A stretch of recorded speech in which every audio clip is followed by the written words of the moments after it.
Good morning, everyone. What a great day to sit in a warm room and learn about boxwood. Welcome. My name is Ariel Firebaugh. I'm the Director of Scientific Engagement here at Blandy, which means that I coordinate outreach and public programs. And I am just so excited to welcome you all to Blandy this morning for Knowing and Growing Boxwood, featuring Mr. Boxwood himself, Lynn Batdorf. I'm so excited to welcome him here. So I'll give a quick spiel about Blandy, and then I'll pass the baton over to my colleague Chris Schmidt, who's our chief arborist here, who will introduce Lynn, and then I'll get to learn about boxwood.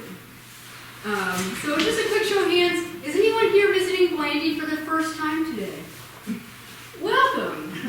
We're happy to have you here. Please do come back and keep visiting, maybe on a warmer day, but there's always something great to see here. So we are University of Virginia Field Research Station. We're also the State Arboretum of Virginia. And pertinent to today's talk, we're home to a really wonderful and diverse collection of boxwoods, which you probably passed as you were walking to the talk today. So if you can stand the cold, take a couple minutes to explore our boxwood collection after the talk. A couple of housekeeping notes. The restrooms are, go outside, go into the courtyard, walk towards the archway. You'll see restrooms on your left. So that's where the restrooms are. Also, I need to warn you, because it is winter and we're here in the library, this is a rather historic building. This room is heated by steam radiators, and we've learned that the radiators are host to a lively population of radiator elves who occasionally like to make their presence known. So if you hear kind of a banging sound, don't be alarmed, it will pass. That's just one of the perks of living in an historic building like this. Restrooms, radiators, onto our speaker. So I'm going to share just a couple notes about Lynn, and then I'll pass it over to Chris, who can share a little bit about Lynn's relationship with Blandy. Lynn Batdorf is the International Cultivar Registration Authority for Buxus, which is the boxwood genus. He is the retired curator of the National Boxwood Collection at the U.S. National Arboretum in Washington, D.C. He participated in a 3-week expedition to Azerbaijan and the Republic of Georgia to document and preserve Buxus and the Caucasus. That sounds very exciting. He's an honorary life member of the American Boxwood Society, the European Boxwood and Topiary Society, and what I think is a Boxwood Society in France, and I'm not going to pronounce these words. I was burdened with that this morning. He's also the author of numerous authoritative texts on boxwoods, including Boxwood and Illustrated Encyclopedia. So who better to learn about boxwoods from this morning? Chris, the floor is yours. I just wanted everybody to understand our relationship with Lynn. I came here 5 years ago and met Lynn before and contacted him almost immediately and asked him if he would come to Blandy and walk through the garden with the grounds crew and explain to us what needed to be done, how we should best care for them, etc. He jumped. I mean, it was amazing. He was like, I'll be there as soon as I can. And he spent half a day here with my entire crew and some other invited people who had boxwoods on their estates. And he spent hours explaining to us how to prune them, how to mulch them, whether we needed to be fertilizing them or not, how to look for insect issues with them, etc. Since then, 5 years later, Lynn is like my go-to person in terms of advice for taking care of the boxwood. And this relationship became invaluable this past summer when an unsuspecting visitor showed up on the property with boxwood blight infested branches. And I immediately contacted a plant pathologist, a retired plant pathologist from Virginia Tech. Pictures, everything, they confirmed, yes, it was blight, and blight is not something to play around with. We're talking less than 24 hours it can infect your boxwoods. And Lynn got a call real fast, and along with the plant pathologist and another plant pathologist from Tech, they guided me through protecting our collection. Thus far, it's only been 6-7 months. So far, we haven't seen a sign, but it's possibly a 5 to 6 year pesticide program, and doing some pruning and a lot of mulching and a lot of sanitation of our equipment, et cetera, anytime we're in there. But we owe Lynn a tremendous amount. And I can't thank you enough for everything you've done and you've helped us with here. I've gotten nothing but compliments about the condition of the boxwood garden since Lynn started training us. So give him a hand, make sure your cell phones are turned off. Thank you, Ariel. Thank you, Chris, and thank you, Blandy, for hosting me to come here and talk to you guys. I talk fast. I have a lot to say. So it's a small group, and so I love questions. So help me with questions during my talk, after my talk. I never do a show and tell because it's Blandy. It's a small group. I'll have a show and tell after my talk. My talk is actually really relatively easy. Now I'm going boxwood, not boxwoods. Boxwood. The word boxwood is both singular and plural. There is in fact no such word in the English language as boxwoods. See how easy and fun this lecture is? I now know more about boxwood than almost everyone else. There's no boxwoods around this. Boxwood. So boxwood's everywhere. And since people may not know it, may not see it, but it's here, it's there, it's always around. It's kind of a stalwart in the back of the garden, it's kind of just there, and you don't really know till you see it unless you get a lot of it. And so it's just in the landscape, it's just used in just all different kinds of ways, all different kinds of places. There's some people in the top right corner, Marquisec in South France, you've got to see some of that there, what you do with topiary. And more on a residential scale, just like the English boxwood here at a house in St. Mary's City in Maryland. And this just goes on and on as what you can really do with it. Now, in the English way of things, they don't say boxwoods or boxwood, which you now know is the correct word. They just say box. And so in the English dry humor way of doing things, they have box, and so let's print it in the shape of a box. So there's a box looking like a box in a box container. So that's the English for you, but they're dry humor, so they're remark. And topiary in Mexico City. This is actually the National Arboretum where I worked for 36 years as a microphylla compacta. It's a boxwood bonsai, quite often uses a bonsai. A woman in a bathtub taking a bath, and so there's different things you can do with boxwood. And stoneheads, I don't know how much you guys know about that, just right outside Mexico City. And so they're about 35 to 40 ton stone things. Of course, then you have to take a hedge and bust some of irons and get them mixed stone heads. So how cool was that?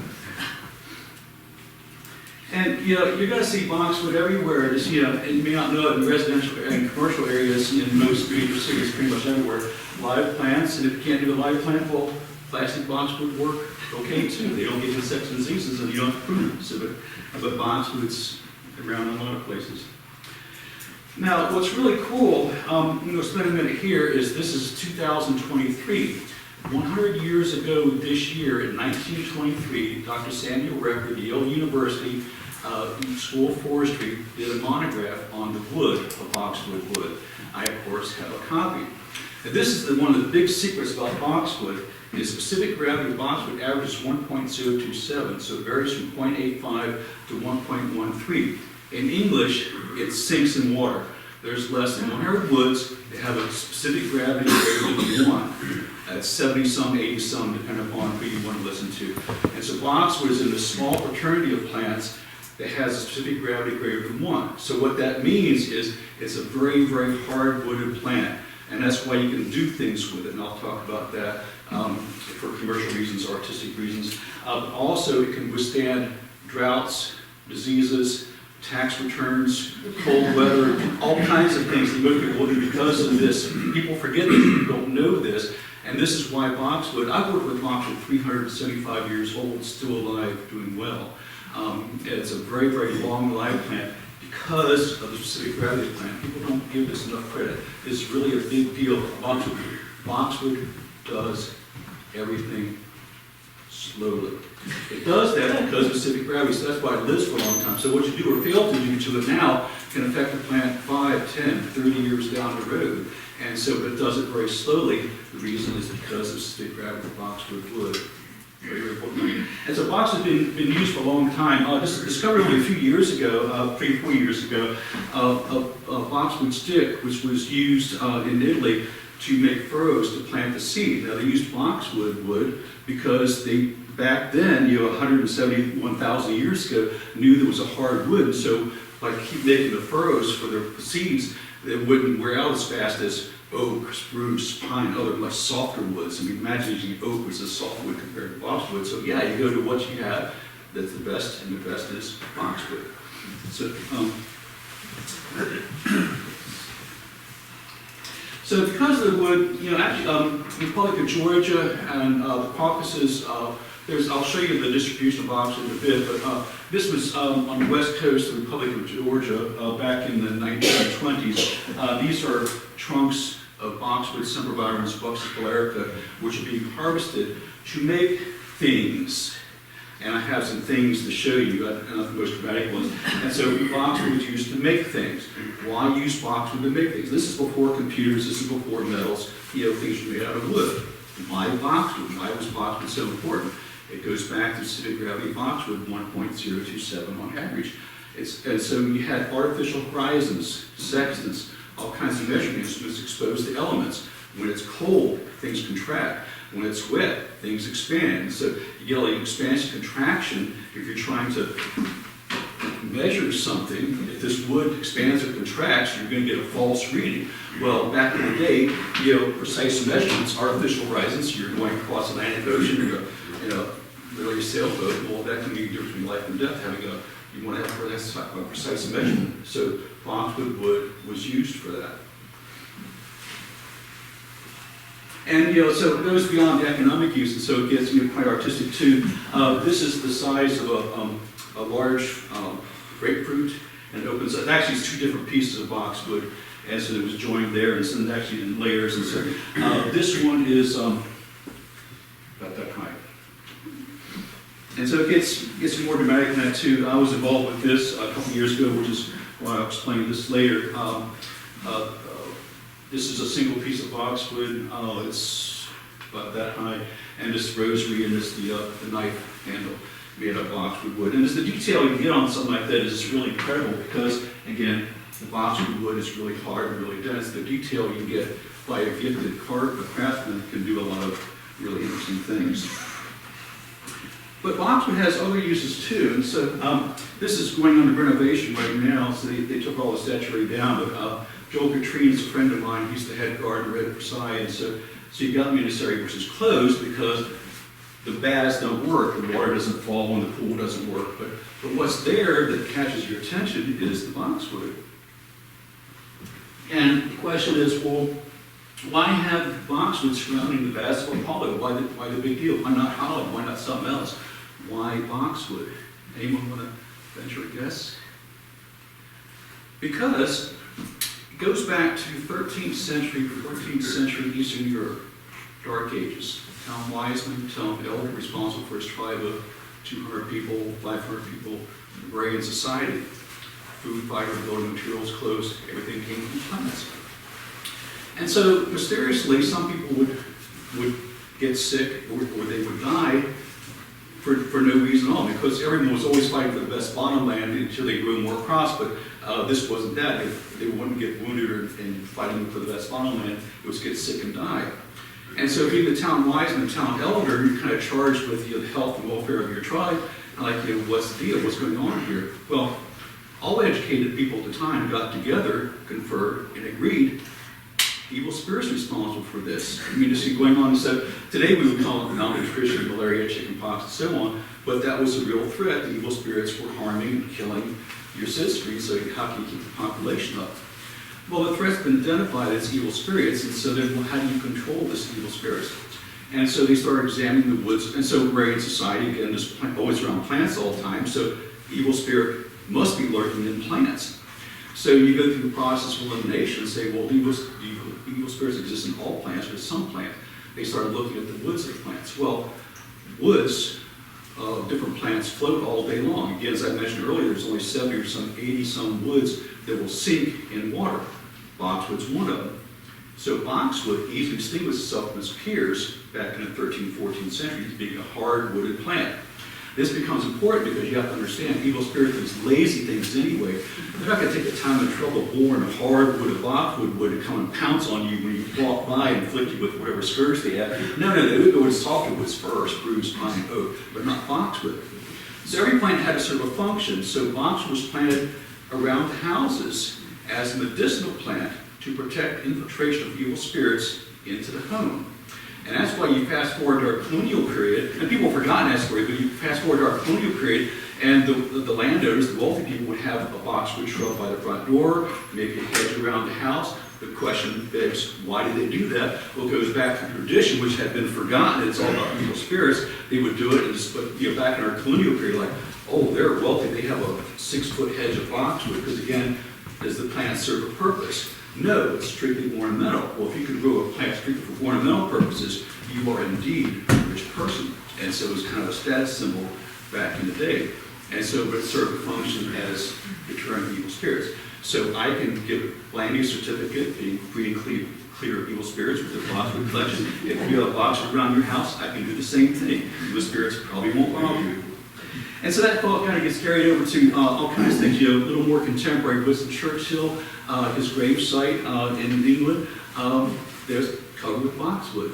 Again, because of the same thing, so the eternal rest, and so he's resting. The last thing he needs to worry about is evil spirits. And so Burke Castle in Fishiala County in central southern Ireland, it's a Guinness Book of World Records, the tallest boxwood hedge, awkward word being hedge. And so it's a nice lay there, really cool. And so, but in Georgia, you have the modern 17th century church here, and what you have is, I only showed a part of this, you see the old stone wall of the 13th century church right here. And so what did both the 13th century and 17th century church have in common? The boxwood. And so as you approach the church, casting, evil spirits cast off your back, and you go to church and have a good time and all that. So it's been used all the time, so it's always about the boxwood. And so that's kind of interesting too. So the chemistry of all, there's 35 alkaloids of boxwood, sterile alkaloids, and one of them, or two of them, buxodine and cyclobuxodine, are actually toxic.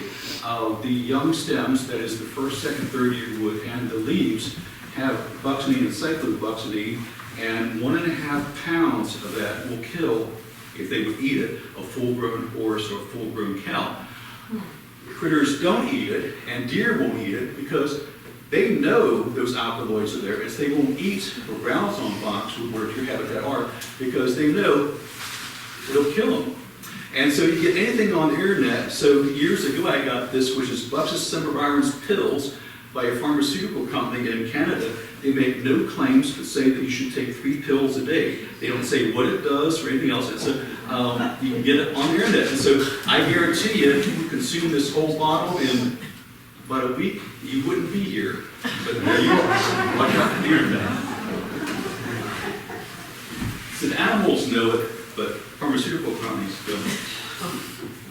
So there's lots of boxwood, and this is probably my favorite part, is talking about the boxwood. There's 1,037 different boxwood. I spent lots of time learning about them, so it's really fun. There's 115 species, that is to say, naturally occurring boxwood, and three disjunct populations, kind of like Central America, Europe, and Indonesia. And what's interesting is of the 115, there's only 7 temperate species. As a genus, boxwood is primarily tropical, mostly tropical. It's not really a temperate genus. It's mostly a tropical genus. But however, what you have is the 941 cultivars, the named plants, are all in the temperate plants for those 7 species. And so it's really kind of interesting. And so you kind of see where boxwood actually grows. And of course, there's no boxwood native to North America at all. And so boxwood grows in all kinds of areas. What's really cool here, this is one of the Greek islands. There's 6,000 Greek islands, depending on how small an island you want to count. And the boxwood naturally occur there, which you saw on a previous page. I like this picture because boxwood, which you probably didn't notice, is an understory shrub. So boxwood is not like full sun. It naturally is hardwired to grow as an understory shrub. It's light shade, it's a shade-loving plant. It grows in sun, but it makes compromises, which I'll talk about. It grows primarily in shade. So here's a natural stand of Buxus sempervirens growing underneath a natural stand of pine trees. Boxwood is an angiosperm, so by definition it has to flower. It's not a gymnosperm, it's anything else. And so you can kind of see the closed fruit bud, the flower buds, which are about where you are right now. The females mature first, then a bunch of males come out. The fruit capsule, which opens up into 3 parts, which has 6 black shiny seeds in there. So that's the flowers of it. So it's a question of how do you feel about the smell or odor of boxwood? Some people feel it's a fragrance, and some people feel it's an odor. Well, if you look at the foliage, there's one way, but if people pay attention to the flowers, I think everyone would agree it's a sweet cinnamon smell, which is kind of really cool. And Dolly Madison, my favorite first lady, agrees with me because she, when the British misbehaved in the war of 1812 and wanted to burn down the White House, and she is directly responsible for saving this portrait of George Washington, which was in the White House at the time, and only because of her that was safe. And she quoted Boxwood saying it was the fragrance of eternity, because she knew how wonderful boxwood smelled. And so, kind of in the middle ground, about the year 1000 to 1100, in southern France, the Pyrenees Mountains, in the abbeys, they had a function for the fragrance, for the odor of boxwood, and they would put it over top of their teas and coffee and was said to repel the flies while they were transcribing. And so that's just the smell served in use. And boxwood's been around for a long time. It goes back, it's mentioned in the Bible, because this has been around, forever. So this is the National Boxwood Collection, National Arboretum, part of it, where I worked for 36 years. 147 different boxwood. And so there's lots of boxwood there, lots of boxwood here. If you say the word boxwood, I suspect most people are going to think, without you saying it, English boxwood, Buxus sempervirens fruticosa. And so this is a Tudor place in Georgetown, Washington, D.C. This boxwood, these are both English boxwood, sempervirens fruticosa. This is unsheared, and this is sheared, both the same age, so 170 years old. This is a circle, and this is a trimmed hedge. And so, but they would just say probably boxwood. And so what's interesting, in the same garden, a different place, edging boxwood, which is still Buxus sempervirens fruticosa, it's still English boxwood, also has the common name edging boxwood. Well, Buxus sempervirens fruticosa has 32 different common names, and it's mostly derived because of the use for the locality of where it's planted. So plants can have different names, but there's 3 different plants I showed you with the same name. Secret number 2 about boxwood is boxwood roots do not grow down very far. If you had a box of soil, by volume, it's basically 25% air, 25% water, 45% minerals, dirt if you will, 5% organic matter. Now, for boxwood, they have a high soil air requirement. So you find the most air in the soil in the top profile of the soil. As you go down in the soil, you get less air and more of the other stuff. Boxwood roots have a high soil air requirement, so you don't go down very far. So this was a 6 foot by 6 foot English boxwood that I dug at the Arboretum one time. And so the top soil line is right here, and when they moved the boxwood for me, I did not find a root any further down than 10.5 inches. And going out from the box, I found roots 14 feet beyond the center of the plant, a diameter of 28 inches, 28 feet, excuse me. And so box roots don't go down, they go out. They go out because that's where the air is. They don't go down because there's no air there. They just go out. And so digging boxwood, so the purpose of me doing this was I had this this contract was to dig it according to American Nurseryman Association specifications for broadleaf evergreen shrub of that size. And so I had a hand dug to make sure the specifications were met. I had them put it on the other side of the road. I went to work for a week to give you the measurements that I just gave you. They came back a week later, put it back in the same hole. They did it in the fall of the year too, which by the way is the best time. And so even under my care, I couldn't save the plant. It died 3 years later, a slow, languishing, painful death, because it had lost 82% of its root mass. It couldn't succumb to what it lost, being dug by the best accepted professional landscape classifications for that shrub. Because they don't understand, once you lump things, just look at generalities, for a lot of broadleaf green shrubs, yeah, not for box, because the roots don't go down, they grow out. And so what happens too is the temperatures make a difference too, which is why if you're moving big boxwood, you do it in the fall of the year. Boxwood has photo and thermoreceptors, so in the fall of the year, in response to decreasing temperature, decreasing day length, root production begins. And then in the spring of the year, in response to increasing day length, increasing temperatures, the root production almost stops, and then the foliage starts to grow. So if you're digging a boxwood, moving a boxwood, name of the game is root growth and root growth establishment in this new spot. So you do it in the fall of the year, so the temperatures and day lengths telling it grow roots, and it will. And if it should happen to need fertilization, that's when you would do it too. It'd be so easy for me to convince anyone to spend $100 on fertilizer. It's almost impossible for me to convince anybody to spend $5 on a soil test to determine, do you need it? If you do need it, what type, what rate, and what kind? And so people just need to understand that's the most important thing is a soil test. Does the boxwood need fertilization? Not a whole lot. At the Arboretum for 36 years, it's soil tests every 2 years. Memory fails, but I think I fertilized 6 times. I lined 7 or 8 times, 9 times, something like that. I lined more often than I did fertilization.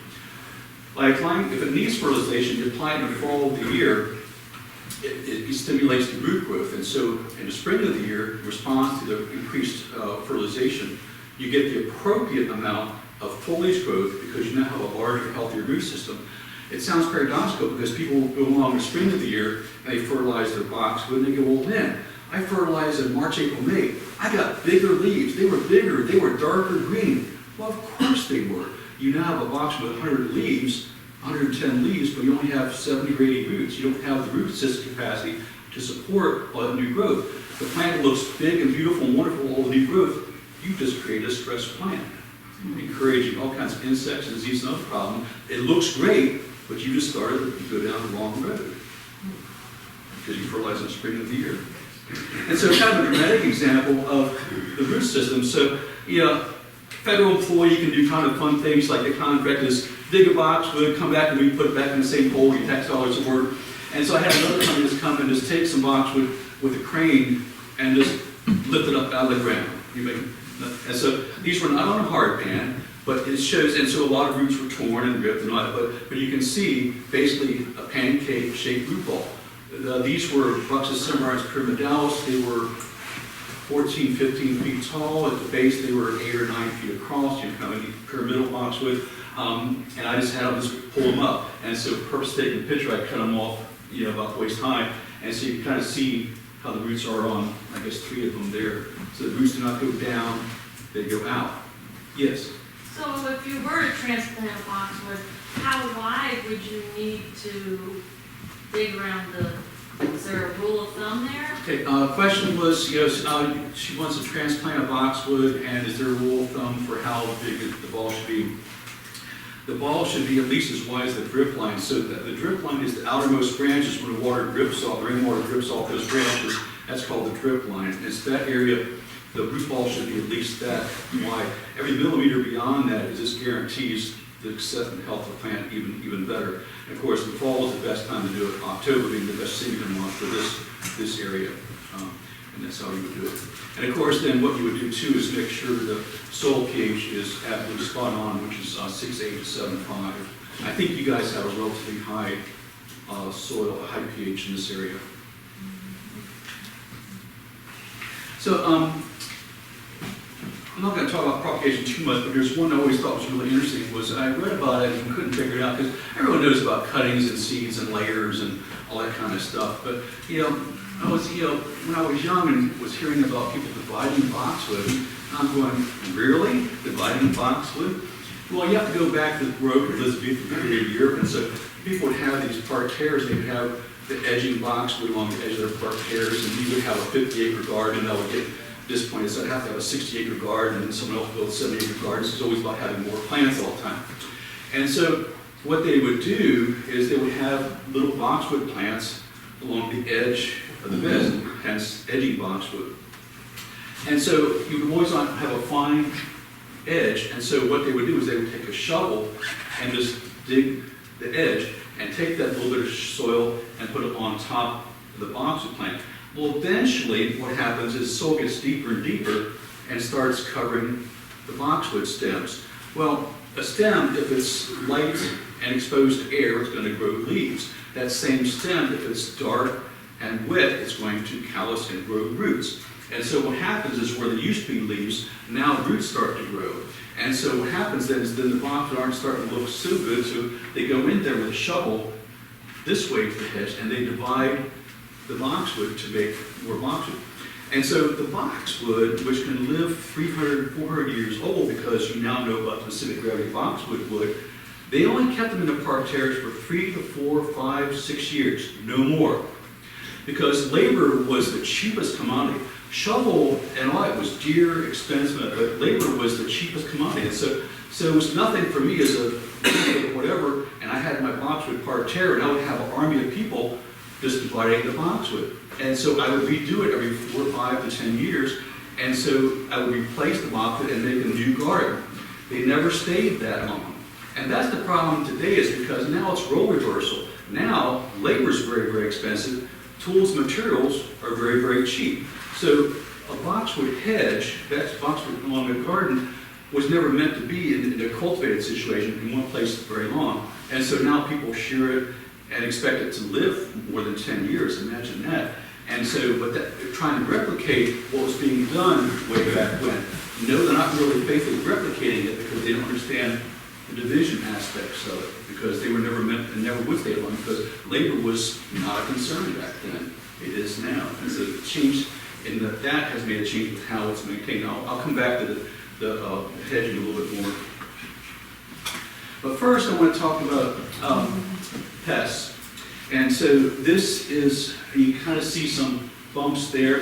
And what's really cool is boxwood keeps 3 years of leaves. You never have a boxwood leaf that's more than 4 years old. Boxwood leaves for 3 years. And so once the new growth starts, well, so you have 3 years of foliage, and then it grows the 4th year, then that dies, it kind of keeps going. So it keeps 3 years of foliage. And so here you can see the new growth, so new year, and then no foliage, and then it'll be foliage there. And so 1 whole year of foliage prematurely excised and came off. So what's the deal? Why did it come off? And so it's the same thing as here, but you kind of see it. So what's going on? Well, what's going on is boxwood leaf miner. And so there's a adult coming out, pupating in a pupa casing right there on the underside. It's the boxwood leaf miner is actually not a leaf miner. That's the problem with common names. It's actually a gall midge. So the female overpowers the underside of the leaf, mesophyll cell, and just pops the egg in there, and then they pupate and they come out of the same hole where the egg was dispersed. And so while they're in there, then, but they're not a leaf miner. They don't mine and tunnel around. So they just eat the mesophyll cells in the center there, the chlorophyll cells, and that's why it becomes not green, and just eat that, and then they come out, they pupate, and come out of the same hole. And usually, it depends on the health of the plant, a couple other things, but generally, 3 to 5 gall midge will cause premature leaf excision. That's a general guideline, sometimes more, sometimes less. Another pest right here is boxwood psyllid, kind of really common, causes the terminal, they feed on the young leaves the spring of the year, very, very juicy. It has a piercing, sucking mouth part, sucks all the mesophyll cells, and that causes the vacuum pressure causes it to become cupped and curled. And if that's not bad enough, it destroys the apical meristem, which is kind of like kicking sand in your face. And so, but there, I know you can see there's the adult, same exact color as the new foliage. So if you can't be seen by the predators, you can't get eaten. And so they go along, and so there's the adult that's trying to mate after the damage has been done. And so it takes about 3 years to grow this because the side branch has to grow out because the apical meristem is gone. I could talk a week on any of these pictures, including this one. There's about 17 major types of scale, hard scale, soft scale. Here's 3 of the most common ones. As the effect boxwood. Yeah, they're generally not going to see them too much because they're on the inside of the plants. You really have to get up close and personal. They generally come as a secondary infestation too, not primary generally, because they tend to affect weakening boxwood or unhealthy for one reason or another. And what's happening too is the wax scale, especially in the southern states, Gulf states, we're getting 2 generations a year on a pretty regular basis because it warms up a little bit. So that's become more of a big deal than it has been in the past. This one's an important one. This is a real dramatic example right here where I want to make sure you can see it. So the boxwood mite, a really, really small guy, and has a grasping mouth parts. He goes along, he eats the mesophyll cells, the epidermis cells on the top of the leaf. And that's why you have this speckling there. It looks like someone took a straight pin, made little scratch marks on it. And so there's so much damage to these leaves here, the whole leaf's completely dysfunctional, cannot produce carbohydrates to the act of photosynthesis, which is plant food. Fertilizer, which I'll talk about later, is not plant food. And so they generally eat, they like the protection of the first year leaves. They tend to eat more of the second year leaves. The third year leaves have already been picking. So they use the first year leaves for protection, from wind and rain and stuff, while eating the second year leaves. They're still kind of soft enough they kind of really eat on them. And so you generally can't see it as a result. But again, this leaf is completely dysfunctional, so it lost 1/3 of all its capacity to produce plant food because of the damage here. Best thing since sliced bread, predatory mites. Ambrosia species. There's a lot of producers that produce it. It's wonderful. No chemicals, no license. It will collapse the box mite population. Mites tend to hang out where it's hot and dry, so boxwood, they're in a very sunny site or a site that's very hot. You're going to find more boxwood mite damage there again, looking on the second year leaves than you would anywhere else. And so they're predatory mites worth their weight in gold. They're on the internet and Google, lots of companies that do it. The thing is, timing is everything, because the boxwood mite, you can have generally about 7 generations in 1 year, very, very exponential. 10 become 2 billion, 2 billion becomes 100 billion. That's the third generation, kind of goes from that way. And so what you want to do, and it's about mid-May, it varies a little bit, is when you want to deploy them. Deploy them when the second generation comes out. You put them out too early, the predatory mites starve because there's not enough boxwood mites to eat. You put them out in the third generation, there's so many boxwood mites, the predatory mites are overwhelmed, they can't do anything about it, can't really make an effective impression on the population. But put up properly, it will collapse. In the second generation, it will collapse the mite population, guaranteed. Wonderful thing. Aerophyte mites, just kind of more of a curiosity. BTM, box tree moth, hopefully it has, I know it hasn't visited the box with you yet. It will, I promise you. Southeast Asia pest, has a few natural feathers there. Was found in Germany in 2007, was found in Belgium in 2008, was found in the UK in 2009, it's a story. And so it was found in Canada not long after that. And so it's now officially in 7 states, unofficially in a few more. And so 2 generations a year primarily, that varies a little bit. Voracious eater, just really, really incredible. Of course, it's the larva stage of all these pests that feed. The adults do not feed. It's just all here. What do? They do this. And they do this in 7 to 10 days. You won't see it coming. You won't know how to. So I was in Lockport, New York last year. I spent 3 days with PhD scientists, entomologists, excuse me. And so these are different places, and this is incredible. And so what they do is they strip all the leaves. It's kind of like a horde come across. It came from Canada. The Canadians have been wonderful. They really have been as far as disclosure with what they had. And so it was no surprise when it came into New York State. It was the first state that it came into. And but what bothered me was the entomologists in Europe, when it went from Germany to the UK, were saying that the larvae, and there's 2 here, were eating the bark. And I'm thinking, really? They're eating the bark? The plant I know really well. I'm not an entomologist, so I don't know, but it surprised me, like, why would he eat that? So what they're doing is, if you can see the green right there, that's actually the cambium tissue. So what they're doing is, after they've eaten all the leaves, they're still hungry. Let's go. And so then what they do is they strip the bark, eat the cambium tissue, take it down to the bare wood. So they're not really eating the bark, it's the cambium tissue. Cambium tissue, I understand why they want that. And that's what they're really eating. Entomologists are incorrect when they're saying eating the bark. It's really about the best elements. The cambium tissue is what they really want. And that actually, what that does then is that, of course, kills the plant. If they just stop at eating the leaves, it will refoliate, and if they didn't bother anymore, that's fine. But game over when they start eating up the vascular tissues.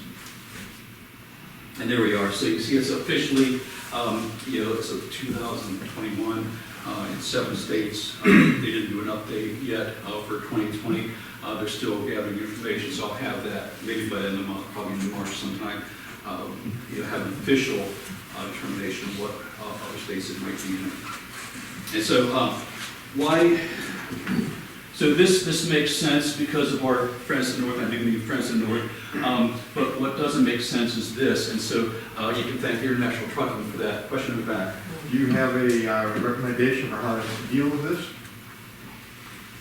Do I have a recommendation for how to deal with this? I certainly do. Hang on. So I think most people understand pheromone lures. Gypsy moth back in the day in the 70s and 80s, and lures are used for a lot of things to track.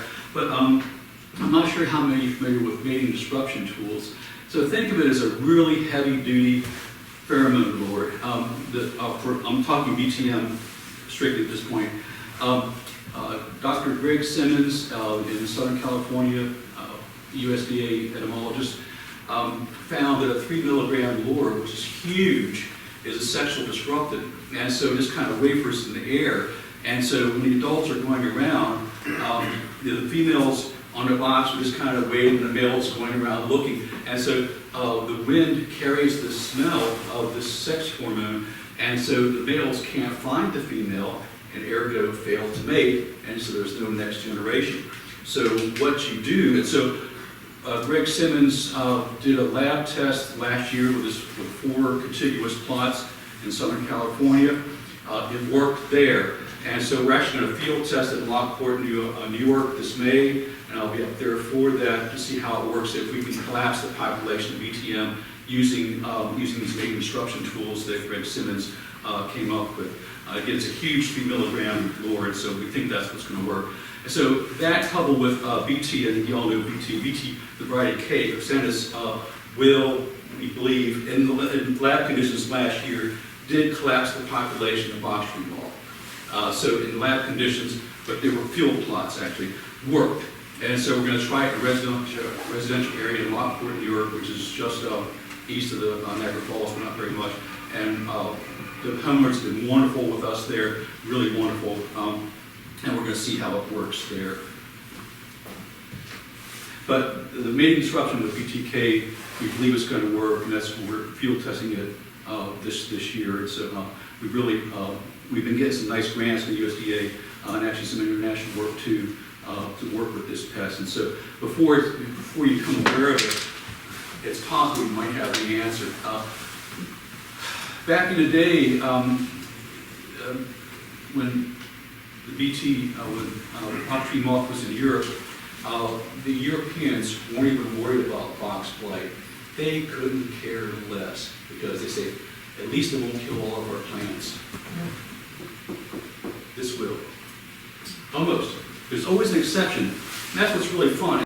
I found this, and so the boxwood on the left is a Japanese boxwood, winter gem, and physically, immediately next to it is a hybrid green mountain, which Sharon nurtured in Ontario ago. You can see that wintergreen on the left was decimated, totally defoliated by the BTM, and the green mountain on the right, you can't see it in the picture, but take my word for it, I was there. No, they weren't eating on at all. And so we don't know what the DNA sequence is that Green Mountain has that wintergreen does not. We're looking at that aspect too. So genetically breeding the sequence into a new generation of plants, nurturing trying that for Phonectra with early results, promising but not finished. And I think the same thing happened with BTM. So we're actually looking at the BTM from a couple different angles. One is the pheromones with BTK, and also look at genetic breeding as a possible solution. So there's 2 solutions we're looking at. I think both will work really quite well. So covered some really short intro on pests, and so now diseases. And so boxwood is a broadleaf green shrub, and sometimes doesn't cooperate, and sometimes it's not necessarily green. And so it could be an insect, it could be abiotic, it could be one or the other. And so how do you determine why is the foliage not green? Well, some of the easy ones, early one, imperfect fungi, macrophylla here, likes a dark, moist, stagnant air environment, especially like with the English boxwood, when you have the boxwood leaves are very, very dense, very hydrophobic, and so inside the boxwood plant, I call it a basketball syndrome. You think about a basketball, inside the basketball is dark, moist, stagnant air, nothing's going on. Imperfect fungi love that, and so it starts off as you can see with the naked eye. If you just look for them, about 2 millimeters across, a lot on this one, and so they start off inside the plant, and then they go vascular, and when the whole branch dies, that's usually when the first time that people see it. It's like, oh, where did this come from? Well, it was 2-3 years in the makings inside before it finally went to the terminal branches. Very, very close cousin to it, Volucella, has a pink or orange cotton candy on the lower leaf surface only, and only apparent when you only see the conidia when it's 75 to 85 Fahrenheit humidity is about 92 to 98% humidity. Otherwise, it'll be there, you won't see it. And so you can play pathologist yourself. If you think you have it, just cut a branch off, put it in a Ziploc bag, put it in 2 or 3 drops of water, let it sit on the kitchen counter for 3 days, let it sporulate. And if you have the pink cotton candy on the lower leaf surface, then you know you have Volucella. So I'll talk about what to do. So what do you do about those? I'll come back to that. What's really cool about this one is, rust has several life cycles, and to get the teliospore and the pseudospores in the same time is really impossible. And so I was lucky enough to be able to do that. And so rust is not a problem in the U.S. It's a problem in the Caucasus. It's a problem in Europe. And so this is just something of interest. Plants can get rust. There's other plants get rust. Boxwood does get rust, not in the U.S. Still not in the U.S. Colinectra, box blight, which was known as synucleum. This was the poster problem for boxwood for the longest time. My dear friend Beatrice Honeycutt, at RHS, was the one that discovered this. I spent 4 days with her a year after she discovered it in the lab in the field, and so I learned a lot. And the U.S. We hit the U.S. a couple years ago, and in fact, we're doing a lot of work on Slendercladium, which is box blight. And if you say boxwood today, people just go, oh yeah, there's this disease, because it comes hard, it comes on fast, comes out apparently nowhere, and they're talking about this. Apparently it comes out of nowhere because they miss the earlier signs and symptoms. Remember, boxwood does everything slowly. It does it again because of the hard density of the wood, and so even something like this, which appears to happen really quickly, was years in the making, and all of a sudden this came. You missed the earlier signs and symptoms. Box is a very, very passive plant. You got to invest a little bit of time thinking about the boxwood. You can easily avoid this problem. It's easy to avoid. The first thing people probably see are the frog's eyes, 2 examples of that. Or on the young wood, usually the first year wood is the dark staining, which is about 2-3 centimeters long there, and it causes defoliation. It just causes defoliation. It doesn't go vascular. It doesn't kill the roots. The roots are still alive, causes defoliation. The plant refoliates, the problems, the spores are still there, and so it causes the refoliation to die. It causes the refoliation of that to die. The plant eventually dies of exhaustion because it's used all its food reserves. That's how death occurs. And it does it very quickly, if you're unaware of it. And so what I want to talk about is prevention. I've been here many times, and so it looks great, like a great postcard kind of thing, the Woodrow Wilson Presidential Library. And so, but what it is see, you have no air circulation. You have a hedge. Boxwood, a hedge is not a normal shape for a plant, any plant, and it's not a normal shape for boxwood. So you're making a lot of physiological changes and cultural changes, and horticultural changes to the boxwood when you're shearing it.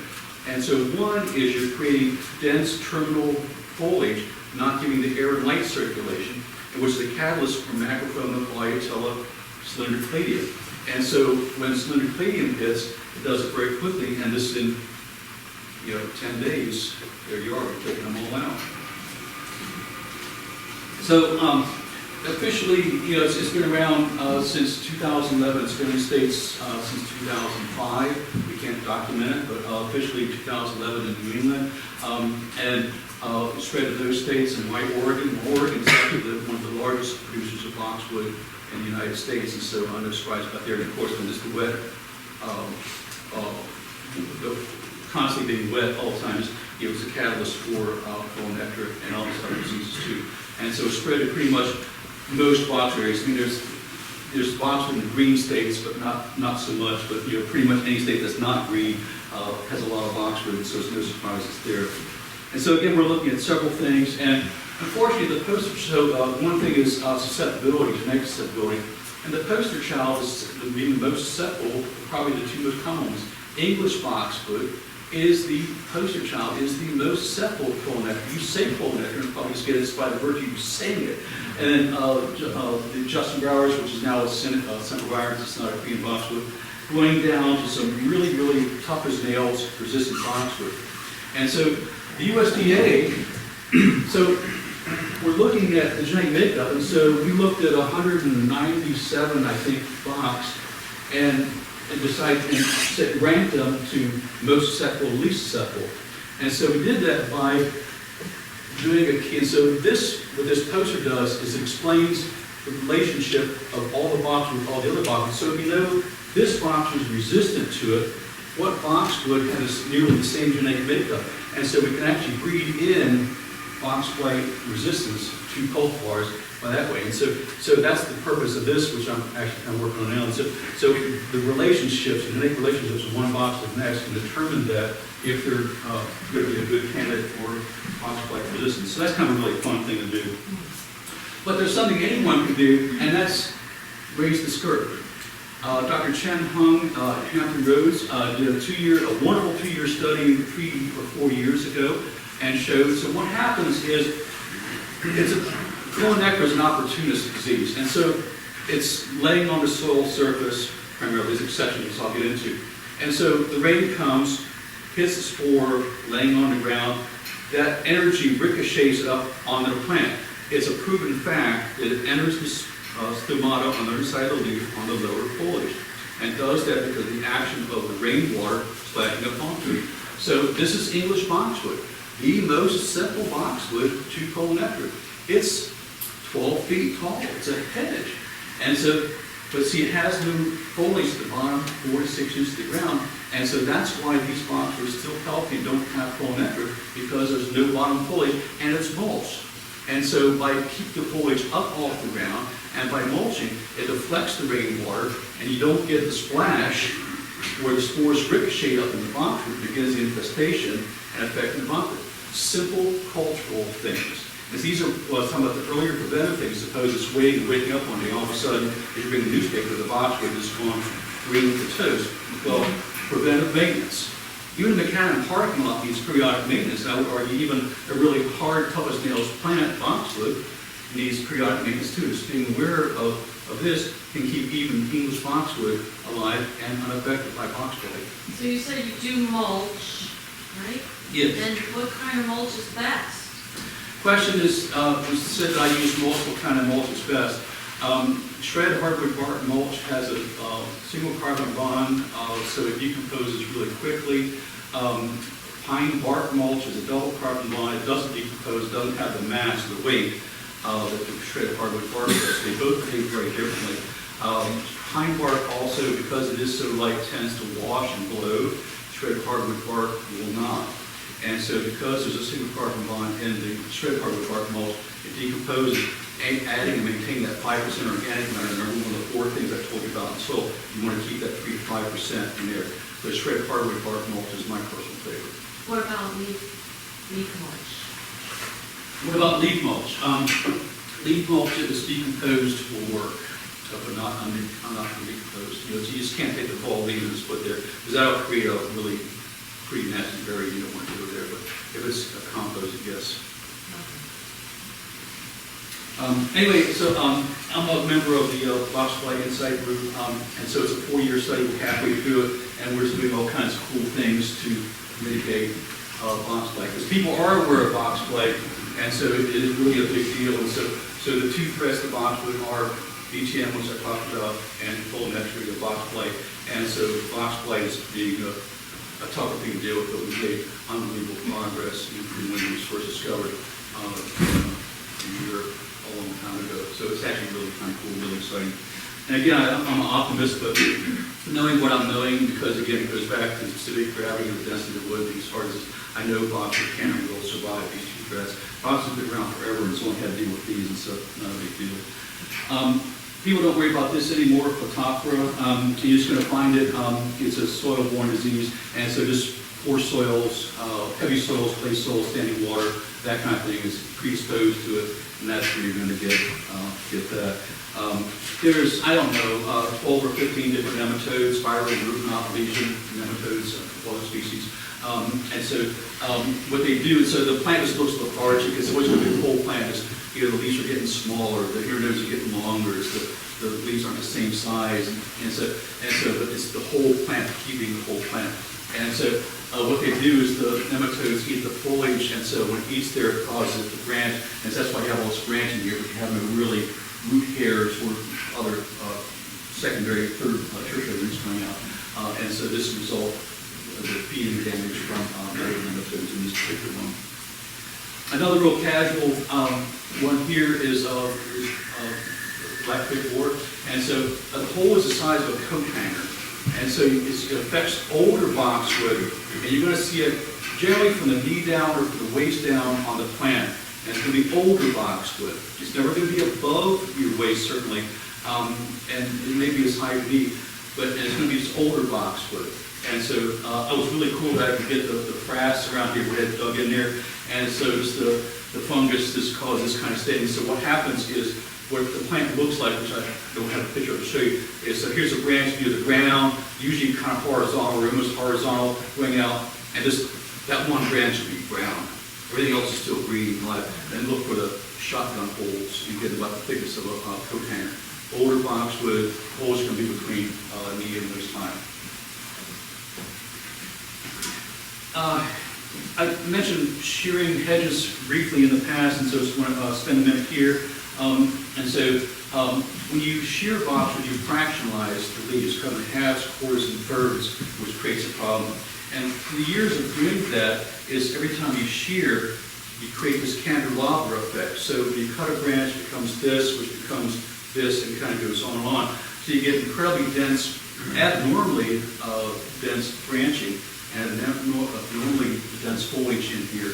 And as you go along, you create what I call the wishbone effect, tuning fork thing, where the centers died out, because again, the light and air on the outside sides, not in the center, so the center dies first, and as the scenario progresses, it starts doing that. So kind of like beginning, middle, pretty much end. So it's all a function of because they were sheared.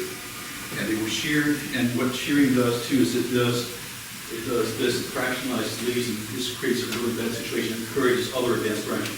It's the foliage, and only the foliage, that protects the young wood from sun-scalded frost injury. So if you do some shearing or thinning, and you subject this young wood to it, to the sunlight, frost injury and sun scald, it's going to get it, because only the foliage protects the boxwood from that. What does one do? If you want to shear, sure, knock yourself out. Go ahead and shear. But what do you have to, and so when you shear, as you can see the immediate results. I'm like, oh yeah, let me write to a check the landscaper for this work because I can see the difference. However, what you need to avoid, what I just showed you, you have to thin the box because you're creating abnormally dense foliage, and that will encourage diseases down the road, guaranteed. So what you have to do is you have to go thin out branches with using Felco hamper. You take out branches as long as foliage. So you take out branches about this long during the 3 years of foliage, goes this far, take out branches like that. You keep doing that till you start to see all the interior foliage. That's when you've taken out enough. People use euphemisms and say how they're cloud pruning the boxwood, which means they're breaking the branches, which you can because it's a hardwood plant. But look at the large coarse wound you create on the boxwood by breaking it. You know how much carbon it takes to compartmentalize this wound? You know how many wood-borne insects you put a welcome mat out? My goodness. So Felco pruners, you get a really nice clean cut, heals much better, and that will avoid most of the diseases that we're talking about. And so pop quiz, which is the better boxwood, the one on the left with a really thick, handsome, dense foliage, or the one on the right where it's not quite as dense, not quite as thick as it should be. Well, of course, the one on the right is the one you want, and that's really what you need to see. I mentioned when I was talking about disease, there's also abiotic things that sometimes look like a disease, and I just call this one the landscaper disease. This is English boxwood, and every 6 foot it had this. And I took some close-ups on the right. And what was interesting, it was every 6 feet, it was always at the same height. And so what was interesting is I couldn't quite figure out immediately, and talking to the homeowner a little bit, well, these boxwoods were big enough that landscapers were standing inside of the boxwood, blowing all these foods to the exhaust, and the vacuum blower, which they were staying there long enough, the heat and the exhaust net caused this damage. There's no insect signs, no disease signs, and so abiotic, it's not an insect disease, there's this landscapers, with backpack blowers. And, doing the wrong thing at the wrong time, too. The top right, if you shear, again, shear, please do, I have no problem with that, but if you shear too late, as I mentioned earlier, plants have photo and thermoreceptors, so it's all about temperature daylight. So if you shear too late, the plant wants to refoliate to grow back that missing foliage. All plants, all temperate plants, I say all temperate plants, reacquire winter hardiness each year.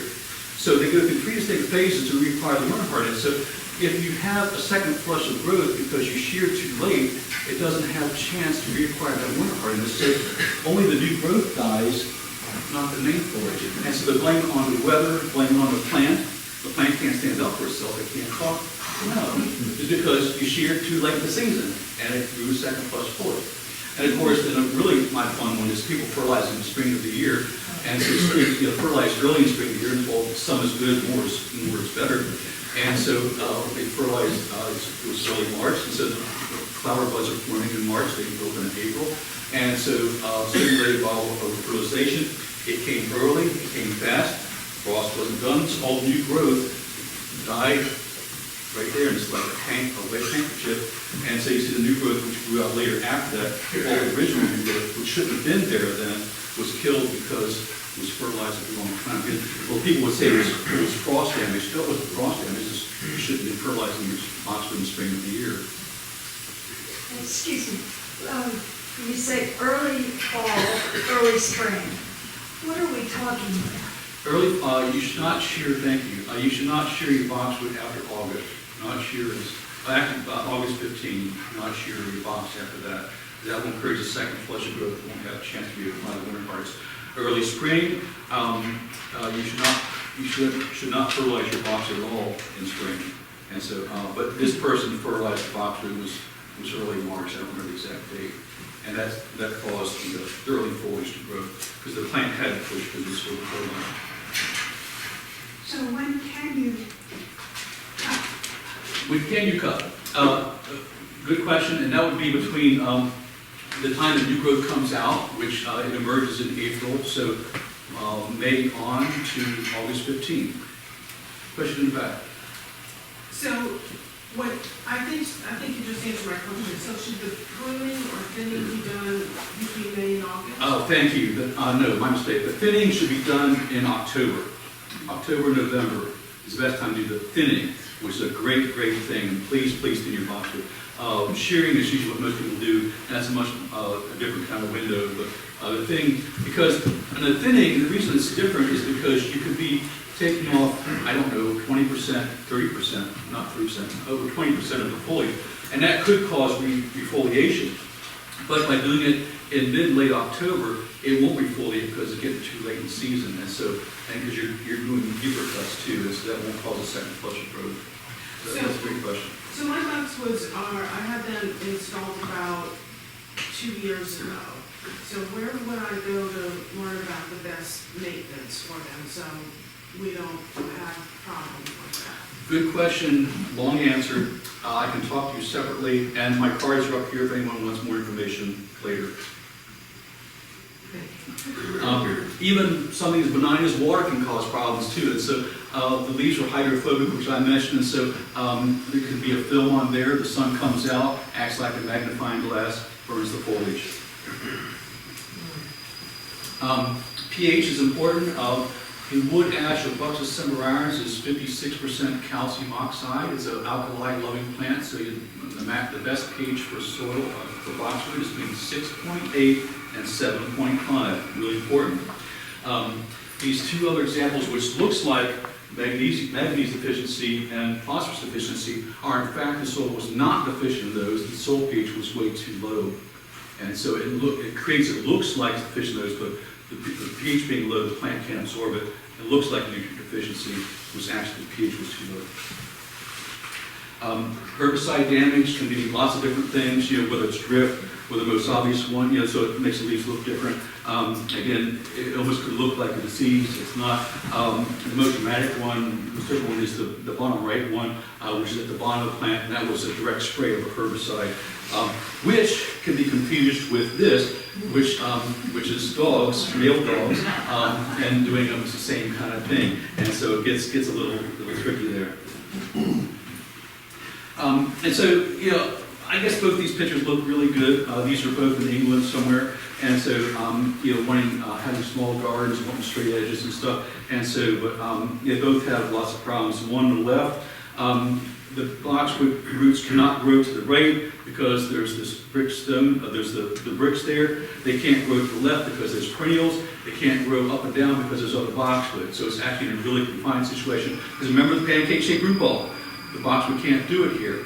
The one on the right's a little bit different because it looks like it has lots of room, but you want that linear straight line. And so to do that, you're cutting the lawn. Well, the box roots, which you now know are at the surface or even below the soil surface, you're wounding or killing boxwood roots by maintaining this gorgeous looking straight edge that was on the cover of home gardens. And then when the boxwood die next year, you can remove them. Weather does things too. I've never mentioned this before, but this is actually from a friend of mine in Kiev in Ukraine. She gave me this a couple of years ago before all the tomfoolery started there. And so this is actually in Kiev, ice, very, very nice picture. And this is here at Blandy, and that's actually my home on the right. And so you can see snow and ice does things.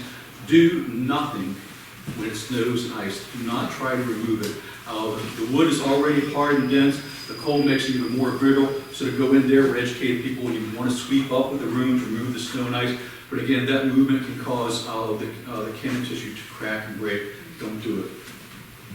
But nevertheless, people try different things, and so none of these are good practices. And I'm not going to say where any of them are, but it's really incredible. The most terrific one, I think, is covering with burlap, which is, it's a welcome mat if there's any kind of disease you care to name.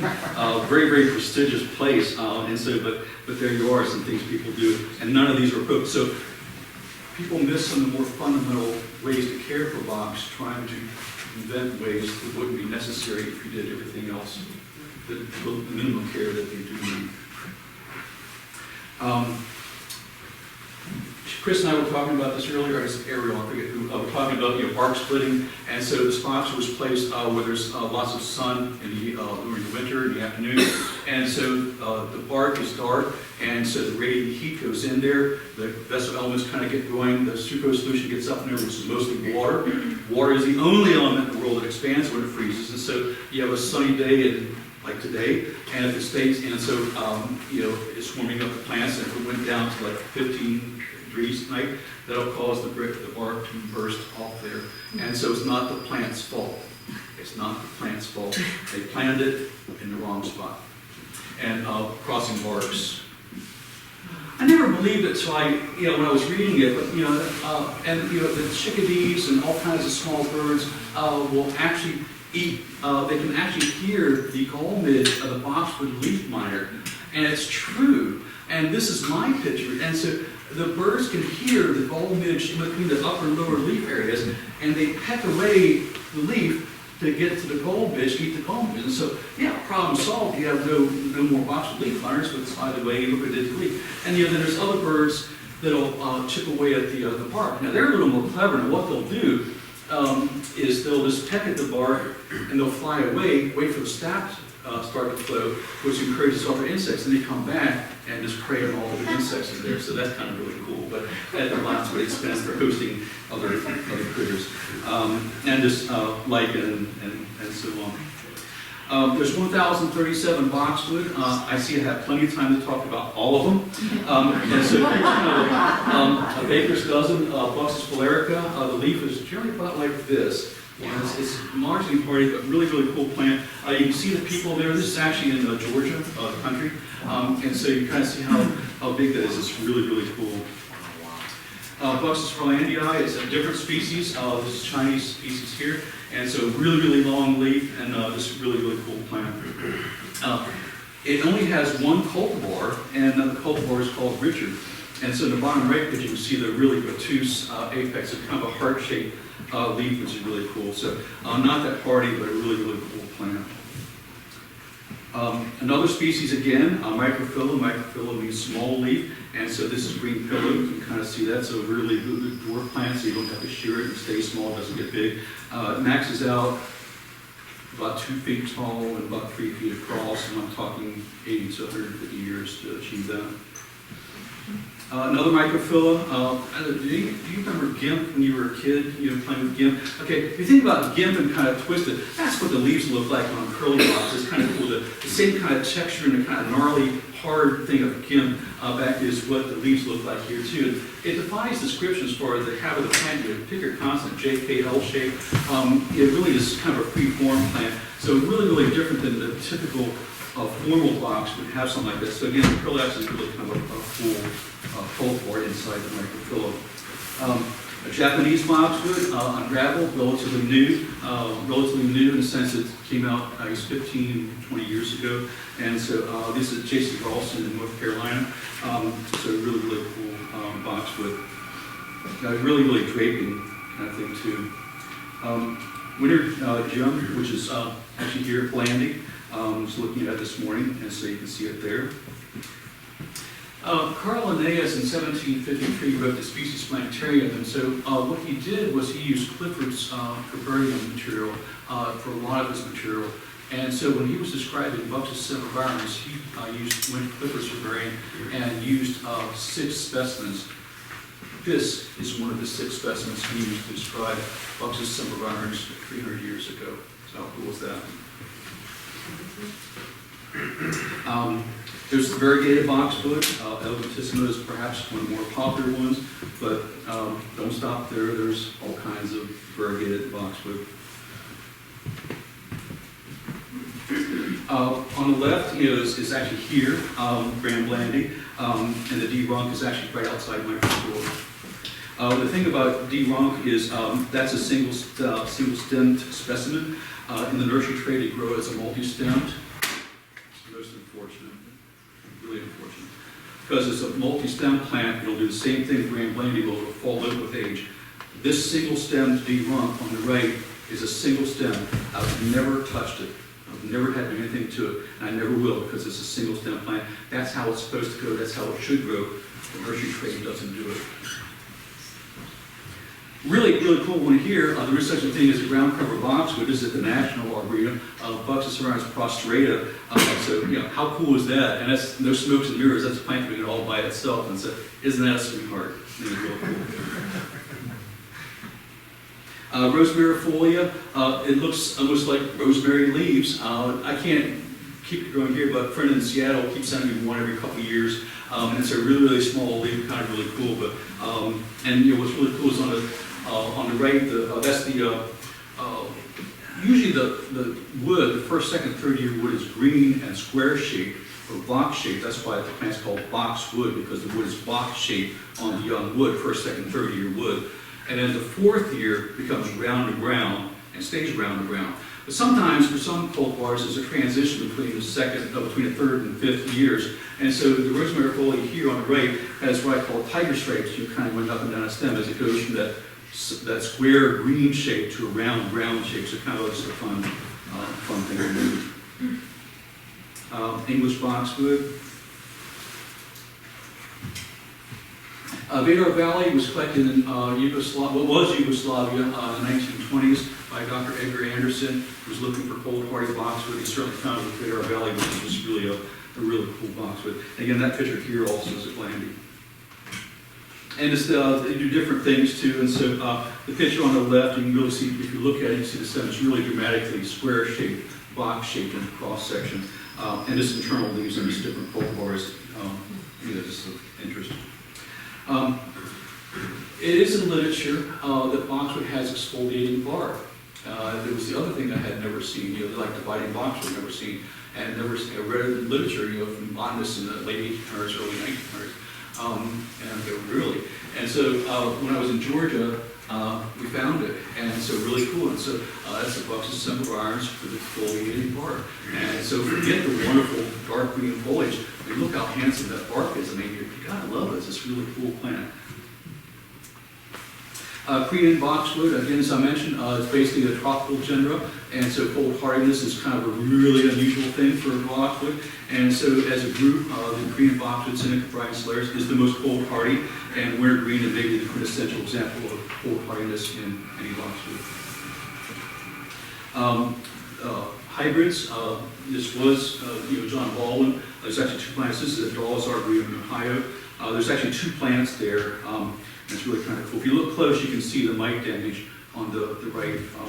It's not as dramatic as what I showed you earlier. I mention that because you can see the mite damage on this one.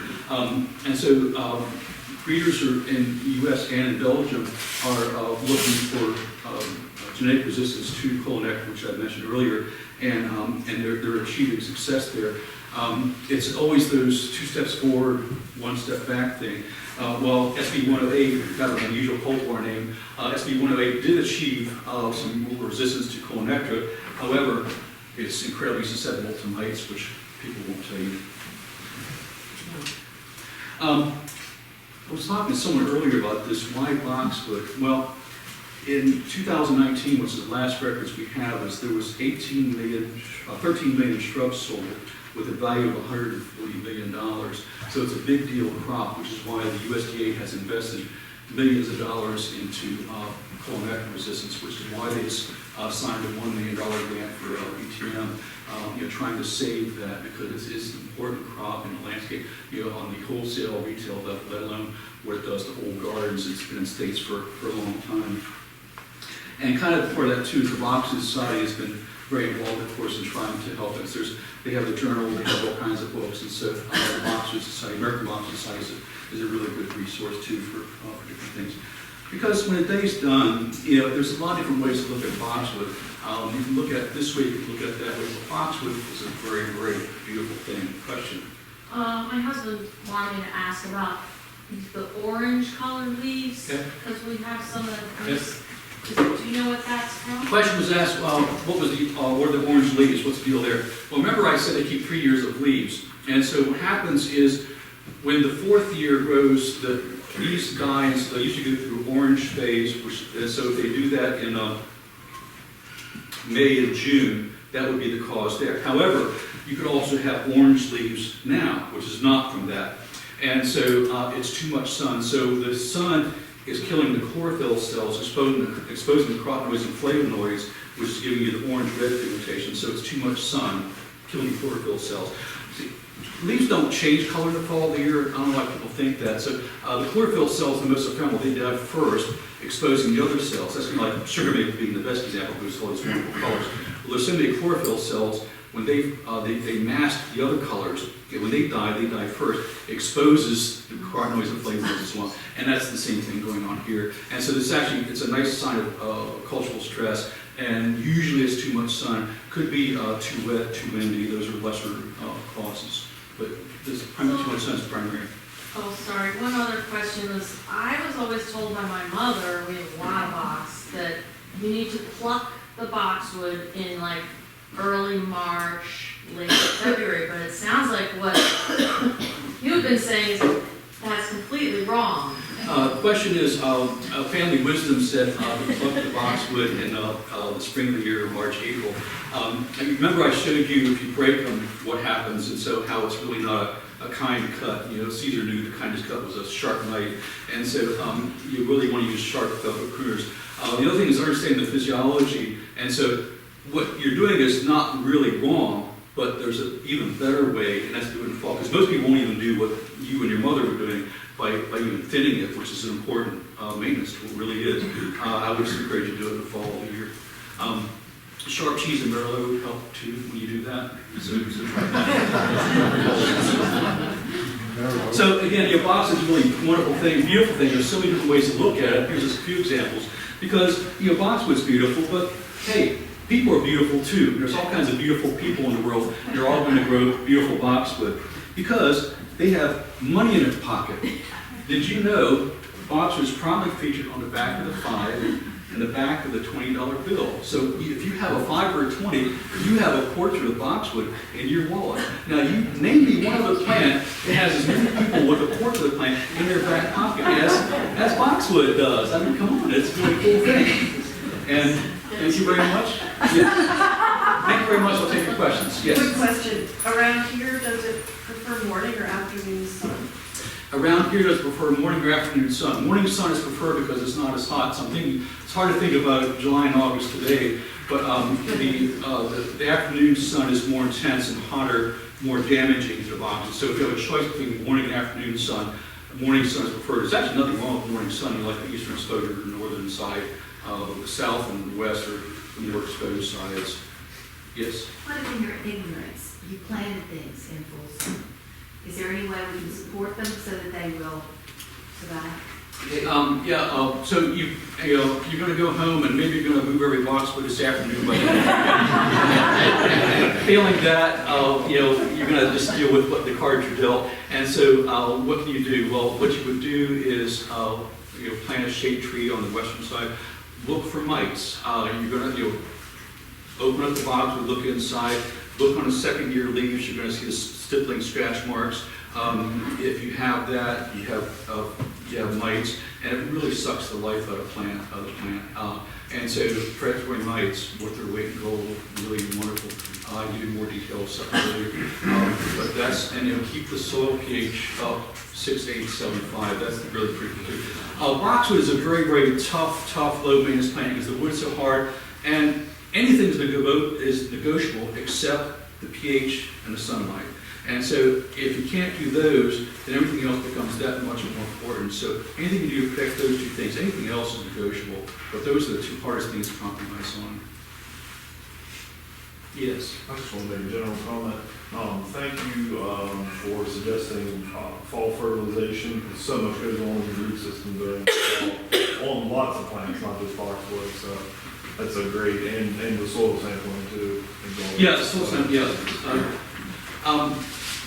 I don't want to bring the example that I wanted to bring because I don't want to throw sticks and stones at people, but everyone knows osmocote. There's nothing wrong with osmocote, but I'm suggesting a different fertilizer that's on the market. And so that's supposed to be the cure of all boxwood ills, is by buying a certain fertilizer which has all kinds of products in it, and so you pay a really high price, and that'll solve all the problems. Most of the things I talked about require just a little bit of your time. That's all your boxwood want. That's all your kids want. And so, your boxwood just gives a little time. So, fertilization, whether it's, and I'm not picking on osmocote, I'm picking on someone I'm not showing you, is not the best answer. The best answer is giving it what it needs. What it needs is the shade, the soil, the high soil pH, and a little bit of thinning, and just understanding of, and that will, and you never have to buy stuff for it. Boxwood, as I showed you, has been cultivated for literally thousands of years. They didn't have this or other fertilizer products, and they don't need it to survive and thrive in the landscape. Please don't fall down that rabbit hole. I've got samples up here you can come look at. This boxwood wood. This is from one solid piece of boxwood. And so, boxwood has been used for all kinds of things because it's just really, really hard and good. And so there's lots of detail here. And so this old things I have a huge collection. This is only at the tipping point of things made out of boxwood wood. And then the Boxwood Society has done books on boxwood, and there's also some other things on boxwood. In the box on the right, I knew I was going to forget it. Metropolitan Museum of Art in New York City had an agreement with Toronto Museum and the Netherlands Museum. They had a roving boxwood artifact for 3 years, and all the boxwood artifacts ended up in the pre-museums one year, and actually 2 books came out as a result of that. This specimen, which is mine, was in that exhibit, so you kind of, it's not the biggest trunk I have, was the one they like, and so you kind of see it. I'm a 35 waist. And I've actually seen boxwood trunks as big as my waist. I've seen that, and so we're talking really, again, boxwood 350 years old, so it's really incredible. How old is a boxwood with a trunk like How old is a boxwood trunk like this? This is 175, 177. So if we've got boxwoods with trunks like this, If you have box trunks, it's going to be similar in age. Yeah, if you have your boxes, it's going to be similar. so, It's going to be 150 plus. so yeah, we have a 150-year-old home, maybe this boxwood. It's not, it wouldn't be surprising if it was planted at the same time your house, right after your house was built. It's very typical. Yeah. On Yes. your books you have displayed, which one is the most practical for a homeowner? This is a really cool book. This is the current edition in English. This is the current edition in France. I spent a lot of time in Europe. 2005, I wrote this, and so this is the 3rd edition of the Boxwood Handbook. I'm currently doing the 5th edition, but this has all the cultural stuff. I'm not trying to sell you a product or a service. This is just what you need to know to grow good, healthy boxwood. All the money goes to the Boxwood Society. They keep it and do all their good stuff with it. Google American Boxwood Society. You'll see some of my books on there. But I don't know, $30, I don't know what it is. And so it's a good, easy read. I made sure that homeowners can read it and also that professionals can use it. Lots of pictures, 118 pictures in here. And you know, this is a good single. It goes into, it's a little bit different than what I did today, but it's a lot of the same kind of stuff, yeah. Yes. When it comes to light, thinking about from the public garden perspective, which you know, is a bigger thing, like thinking about like Longwood Gardens, the National Arboretum, Colonial Williamsburg. Sure. Were they doing control, like preventative measures? And if it were, and they still got it, what was, have they pinpointed like this is probably how it got here, and this is like maybe what we missed? The question is about exposure in public gardens to boxwood domestically. Yeah, I spent my whole career in public gardens, one specific place, and so it's very near and dear to me. I've been to any garden of any size domestically in Europe. The problem is they're a public garden, and so the problem is you can't control things. There's a lot of things I failed to mention, and one because I only have so much time. But when I was showing how to mitigate full nectar and about raising the skirt, well, that solves 97% of the problem, but there's still that other 3%. What's the other 3%? It's people bringing in plant samples. I have this dead boxwood. What is this? Or I've seen it. I've seen it where it gets on the spore of squirrels, and squirrels are jumping on the boxwood, and it's because it's usually affects the lower part first. But you see, like there is a top, and then just there's a jump and squirrels. And you see boots, mowers, blowers.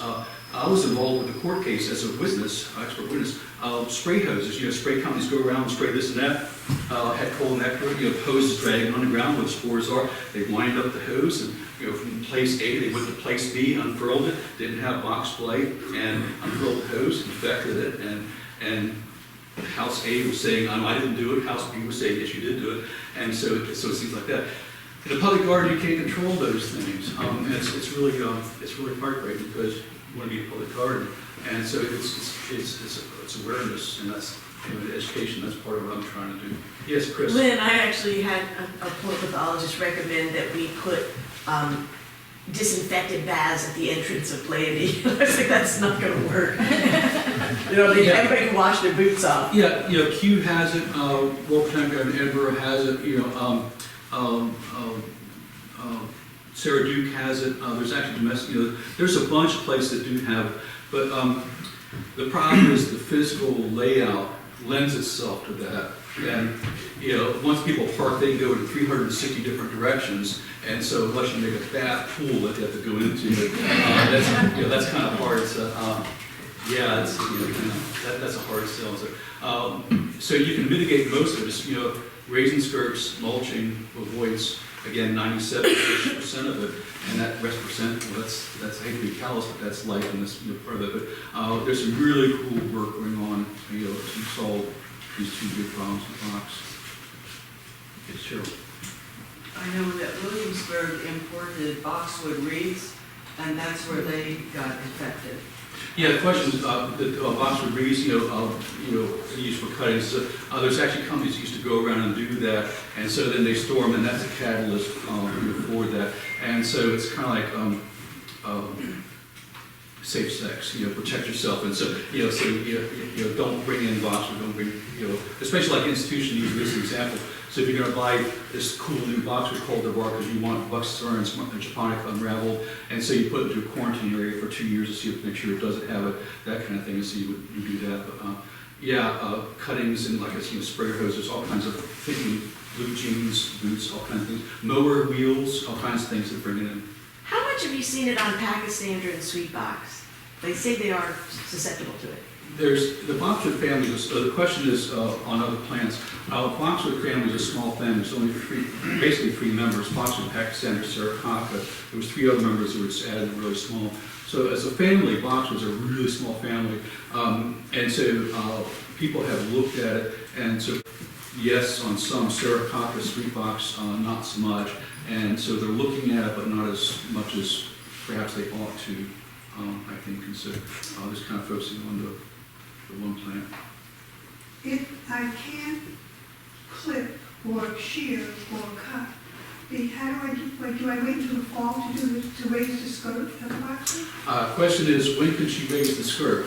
That's one thing I didn't talk about the timing for that. Do it today, do it tomorrow, do it next week, do it anytime. My left shoulder hurts because I'm right-handed, so I lay on the ground on my left shoulder with my right hand and go along. It's getting up close to the person with the boxwood. You can't even sit, Indian style, squatted style, and do it because you want to be able to see the branches underneath. And so to do that, I'm an idiot, so I have to lay down to see the branches. And a lot of times, just by going in and cutting a branch 6 inches inside does a much better job than just trimming the very ends. It's actually more effective, longer thing. What happens too is it's only good for about a year, maybe because then the branches get lazy, and the next branches that will be held up by those then start to come down. So you kind of go back. But, that can be done. We've taken off so negligible compared to the total plant. It doesn't matter. Just do it whenever you want to. When the ground's dry and warm is preferable. Yes. Our house is about 30 years old. We just moved in about a year ago, but so presumably the box in the front of the house is about 30 years old. It's overhanging the walkway, the drip edge is, so is that a problem? Yeah. The roots are going under the walkway? The question is, planted boxwood, can't see out the window, can't bring the groceries in the house, lost a pet dog. The boxwood's growing more and more and kind of taking over space. That was a problem I had at the White House. I was involved with the White House for over 30 years in lowering the Roosevelt boxwood in North Lawn because the Secret Service wanted to do with the boxwood. And so the boxwood was 7.5 feet tall. It took me 30 years to lower it to 6 feet. And so boxwood grows slowly. And so the incremental 1 inch to 3 inches, some a few more, a year growth is, you don't notice it. And so you actually kind of want, so what you need to do there is, speaking about the size primarily, I guess the size, is you want to do an aggressive thinning, like I was talking about thinning, which I didn't go into great detail for thinning the edge. And what you then do is, all branches don't come out the same length, so you go to the one that reaches out the furthest and really take that in, 12 inches or something. And so do that randomly. Still keeping dense foliage, but that will let in some light, and so that will cause the branches that remain to have foliage on the interior because there's now enough light penetration work to do that. It will start to fill up. It takes 2 or 3 years. Then you go whack those other branches back. So it's a multi-year process. The last thing you want to do is just go in there and just whack off their head and bare stems because again, you'll get sun scald, frost injury. The branches are going to die. I promise you. It's only the leaves protect the sun, protect the branches from sun scald and frost injury. So it's a gradual process. It was a gradual process to get to that point. It's a gradual process to do remediation to get it back and have it behave itself in the way you want. Does that make sense? Yes.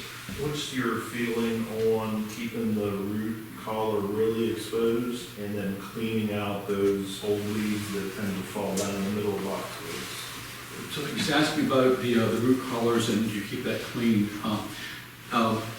I talked about mulching, but what I didn't do, and so you do want to go underneath the skirt. I didn't talk about how to apply mulch or how much.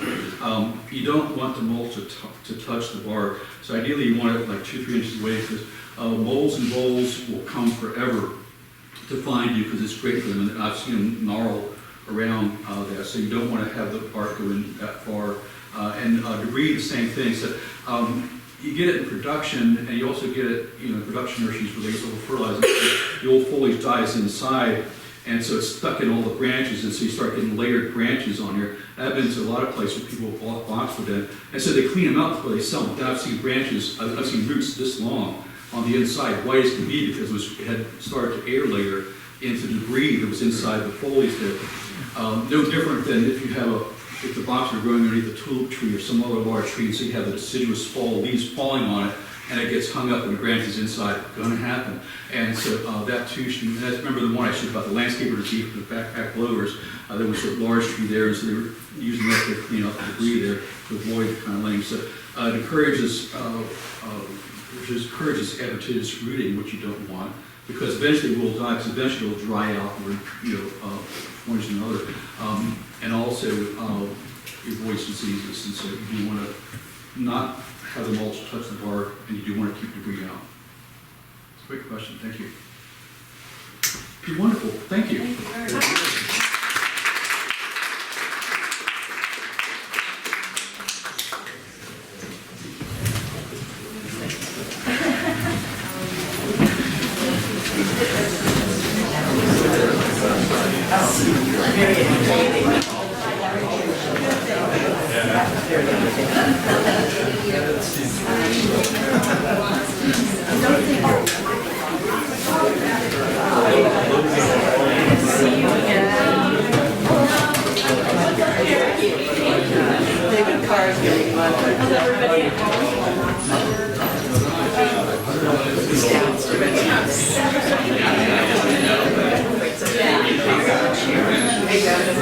Like a thing doesn't fall down.